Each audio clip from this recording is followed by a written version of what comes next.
Dear students, welcome to NIT Online Learning Platform. We bring you the most relevant content in a most attractive digital format. In this session, we learn Unit 2 Crop Water Requirement and Reservoir Planning, and topic is 2.2. Summary of first lecture. In previous lecture, we learned cropping seasons, important definitions such as duty, delta, base period. GCA means gross command area. CCA means culturable command area. Factors affecting duty. Relation between duty, delta and base period. Then course outcome. After completion of this video lecture, the student will be able to CO map, estimate crop water requirements of a command area and capacity of canal. LO's map,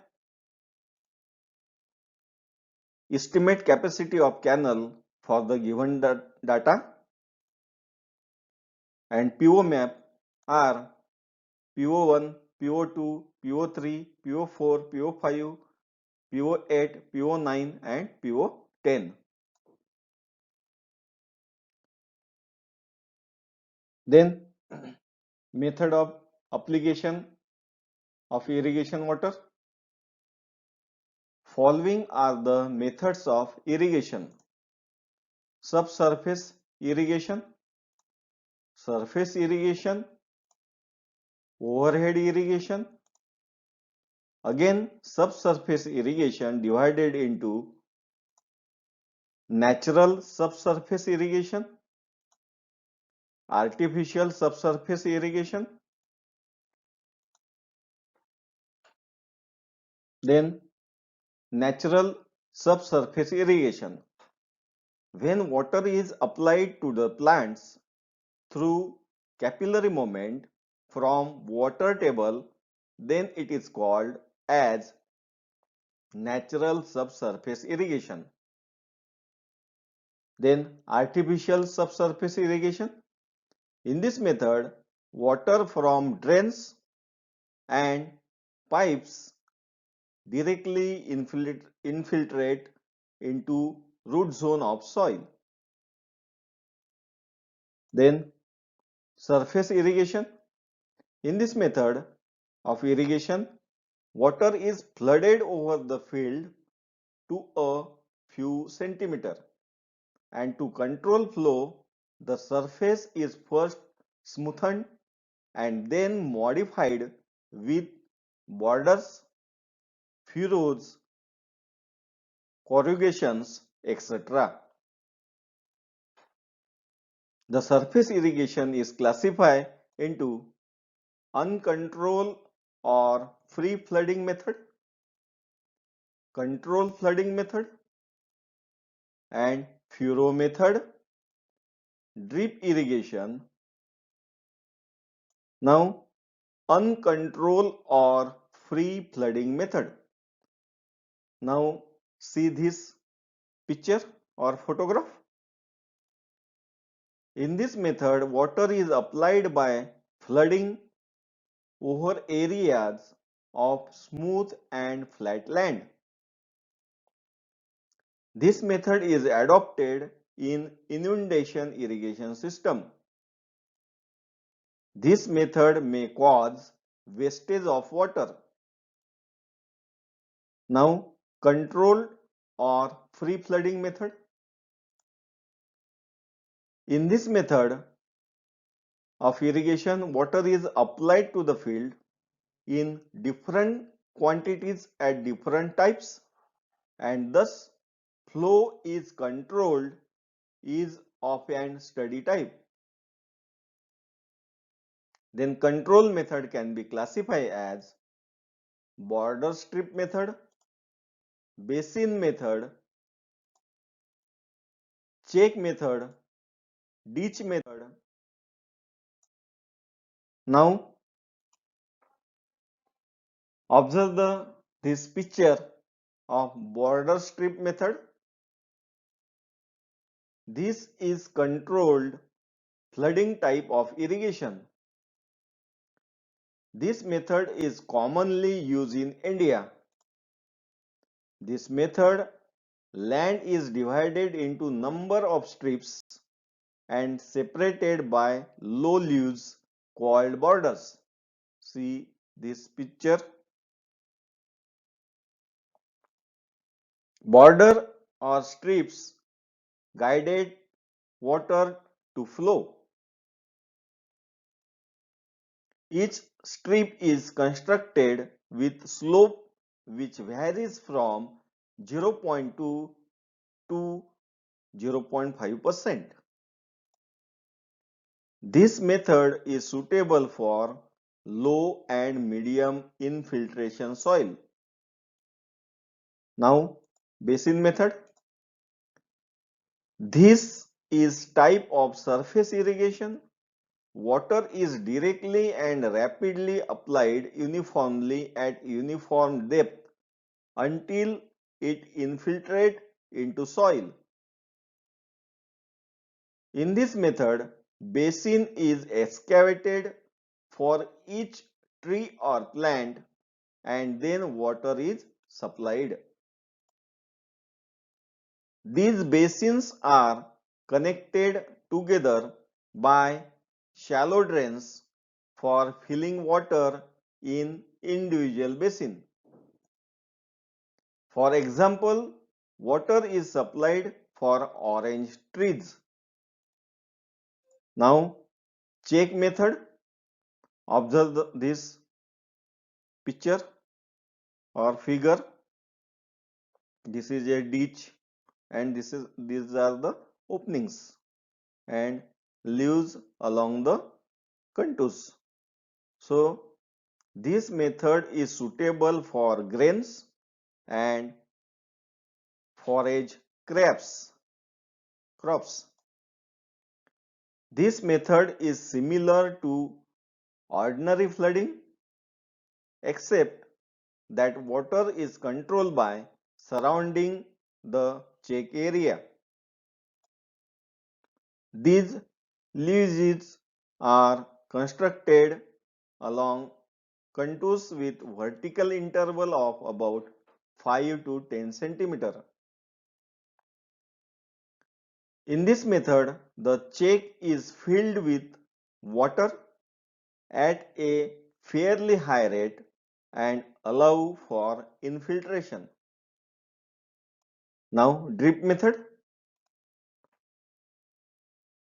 In this method of irrigation is done by using small diameter plastic lateral lines called as drippers. It is also called trickle irrigation. It is suitable for areas where there is actual scarcity of irrigation water. It helps to avoid wastage of water. For this type of irrigation needs filtration plant. This system is adopted in our college.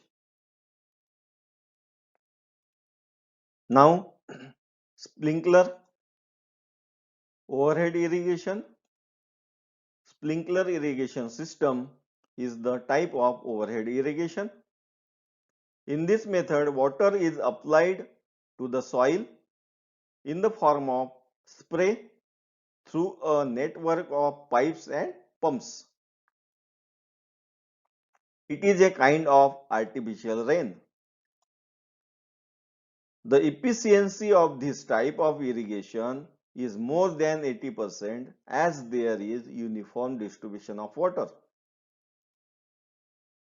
This method is suitable where land topography is irregular.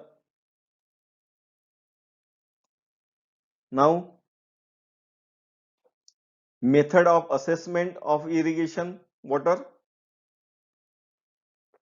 The various methods of assessment of irrigation water are volumetric assessment. assessment on area basis, assessment on seasonal basis, composite rate and permanent assessment. Actually assessment मतलब क्या होता है कि water is irrigated to the farm by canals, और canal से जो भी water farmer वो वाटर यूज करता है तो गवर्नमेंट में उसको वाटर के कुछ चार्जेस फीस वगैरह भरना पड़ता है, तो उसको बोलते हैं असेसमेंट. ओके, तो these are the types of assessment. Then method of assessment of irrigation water, first is the volumetric assessment. In this method, charges are laid on actual volume of water supply at outlet head. For this purpose, water meters are installed at outlet in canal system. It is the best method of economical use of water in the field which prevents over irrigation. Some disadvantages in this method are the irrigator at the last end receives less water as compared to first one, but he has to pay the same charges. As it requires water meter at various outlets, the initial cost get increased. It is very difficult to do the volumetric distribution. Then second is the assessment on area basis. In India, this type of assessment is generally adopted. The charges are levied on the actual area which is under irrigation. The charges are fixed crop wise. This method has a few disadvantages as the charges are levied on area basis and not on the actual quantity of water used. It leads to wastage of water. This type of irrigation encourages intensive irrigation rather than extensive irrigation. Then assessment on seasonal basis. In this type of assessment, the assessment is based on the kind of crop grown in that area in crop season. Then composite rate. In this type of assessment, the combined land revenue and tax are levied on cultivators. It is not normally in practice. Then permanent assessment. In this type of assessment, the farmers are levied at a fixed rate every year, irrespective of the fact whether they use canal water or not. It is assessed only in that areas where the canal are provided as insurance against drought. Then summary of this lecture. In this lecture, we learn method of application of irrigation water, method of assessment of irrigation water. Thank you very much.